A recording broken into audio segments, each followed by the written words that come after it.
¿Qué tal? ¿Cómo les va? Bienvenidos a Panorama Agropecuario y el saludo a todos los amigos de Argentina y de Latinoamérica que siguen semana a semana nuestra transmisión. En este programa vamos a hablar, entre otros temas, del nitrógeno.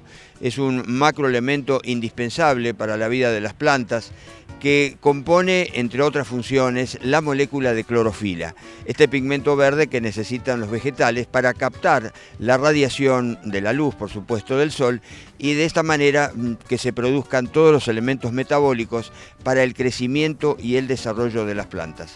Además, el nitrógeno, tiene funciones específicas dentro, casualmente, de ese metabolismo de los vegetales. Pero hablando del nitrógeno, lo vamos a tomar desde dos puntos de vista. En primer lugar, hablando de las explotaciones ganaderas y lo que tiene que ver con los verdeos de invierno y también con las pasturas perennes. Sobre este tema conversamos con la ingeniera Alejandra Marino, que es profesional de la Unidad Integrada Balcarce. Y también hablando del nitrógeno, pero nos vamos a referir a lo que es la producción granaria y poniendo el foco y el acento en los cereales de invierno que se están desarrollando por estos momentos aquí en todo el área sudeste de la provincia de Buenos Aires. Sobre este tema conversamos con el ingeniero Hernán Echeverría, profesional también de la Unidad Integrada Balcarce. También vamos a continuar hablando de EducoAgro 2015, la exposición que se desarrolló días pasados, organizada por la Escuela Agropecuaria San José. Y en este caso vamos a conversar con los señores Guillermo Lombardo y Jorge Spinelli, integrantes de la agrupación Agricultores Unidos Balcarce. Hablando casualmente de las maquinarias antiguas. Algunos temas para compartir en este programa y les recuerdo nuestras vías de comunicación, el correo electrónico hernán.viera@sudesteagropecuario.com.ar o si prefieren comunicarse a través de mensajes de textos, lo pueden hacer al 02266-155-31431. Muchísimas gracias a todos los amigos por comunicarse. Nos encontramos en la Estación Experimental INTA Balcarce y vamos a conversar con la ingeniera Alejandra Marino de la Unidad Integrada. Algunos temas interesantes que podemos tocar en esta entrevista. En primer lugar, hablar de la fertilización nitrogenada de los verdeos invernales, que claro, ya en la primavera están en su máximo crecimiento, o por llegar quizá a su máximo crecimiento. Y también hablar de las pasturas cultivadas, atento a esta época del año, donde se dice que va a venir un año niño. En realidad, todavía está un poco incierto el tema, pero de cualquier manera las lluvias a partir de octubre parece que van a ser superiores a lo normal. Así entonces la saludamos. Alejandra, buenos días, ¿cómo estás? Bien, Hernán, gracias. Un año niño, o sea que un año de lluvias, ¿no? Un año de lluvias, un año que se espera húmedo, eso nos pronostica una buena producción de pasto y como vos dijiste, en tanto y en cuanto aportemos o le brindemos a los verdeos y a las pasturas los nutrientes que necesitan, ¿no? Exactamente. El tema nitrógeno y tema verdeos invernales. Estamos un poquito pasados, entonces, si aquel productor dice, voy a aplicar nitrógeno, ¿cómo sería ese manejo ideal? Bien, nosotros siempre apuntamos a utilizar eficientemente los fertilizantes. Y si pensamos en eficiencia, los verdeos invernales ya nos tendrían que haber ofrecido su aporte, que es en la época fría. Estamos avanzando ya adentrado septiembre, con lo cual esperamos que los verdeos ya a partir del mes de octubre pierdan esa participación.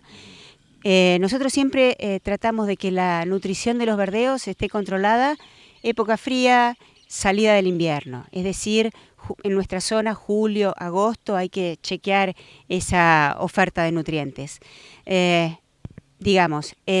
Para decirlo en términos simples, la producción de los verdeos ya está jugada. Y el aporte que le podamos hacer poco va a incidir sobre la producción que ya está básicamente definida. Me parece interesante para ser eficientes en insumos que son, tan onerosos y valores elevados, ¿no? Pasando en limpio, aquel que tiene, por ejemplo, un regras, que a lo mejor, va a tener un par de meses más de pastoreo, ese aporte de nitrógeno viene del suelo por la temperatura. Exactamente. Si el suelo está, ese forraje está bien dotado de fósforo, ¿sí? Ese fósforo le va a permitir capturar el nitrógeno que le provee el suelo y permita cumplir su ciclo de crecimiento. Eso en cuanto a un verdeo de invierno. Nosotros en este momento estamos más preocupados por la producción de forraje que debemos esperar de las pasturas perennes. Estamos en la salida del invierno, comienzo de la primavera, es el momento donde se va a producir el 60-70% de la producción de forraje de esas pasturas perennes.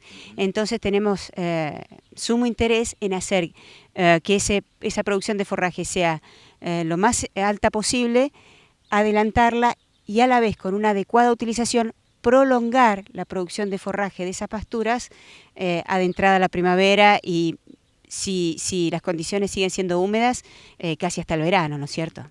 Bueno, y en este escenario, Alejandra, ¿qué podemos decir de estos macronutrientes importantes? Vos hablabas de fósforo y lógicamente de nitrógeno. Bueno, yo decía que es importante que las pasturas, los verdeos también, pero las pasturas en esta época tengan una buena dotación de fósforo para que el fósforo les permita capturar todo ese nitrógeno que se va a mineralizar en la medida que se incrementen las temperaturas y haya la humedad que esperamos en el suelo, se mineraliza ese nitrógeno y las plantas lo pueden capturar.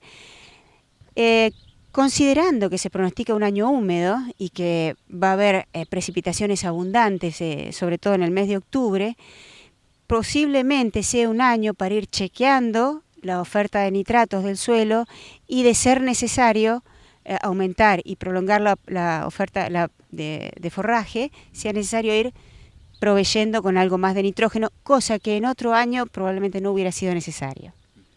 Y recién comentabas fuera de cámara, Alejandra, el manejo del pastoreo en esta época que viene, digamos, la explosión, ¿no es cierto?, de la pastura. Exactamente. Te diría que septiembre-octubre, más que un momento para preocuparse por la fertilización, es un momento para preocuparse en la utilización del pasto producido. Los días van a tener cada vez más horas de luz, la temperatura se incrementa, las pasturas pasan a estado reproductivo, es decir, florecen y producen semilla. Eso en pasturas perennes es lo peor que nos puede ocurrir para que esa pastura persista. Tenemos que aprender a controlar esa floración y se puede hacer con un control estricto y temprano de la floración. Básicamente lo sugerimos que sea en pastoreo, pero de no ser posible, o si se escapan las pasturas, ya sea porque hay baja carga o no está la oportunidad del pastoreo, bueno, recurrir a alguna ayuda mecánica, corte, para controlar esa floración y favorecer el rebrote de hojas y nuevos macollos, que es lo que, insisto, va a ser prolongar la producción de pasto bien entrado el verano si las condiciones húmedas siguen así. Es decir, mantener la pastura corta, 10, 15, 20 centímetros. Sí, nosotros estamos tratando de incorporar el concepto de manejar pasturas de poca altura, pero densas, ¿sí?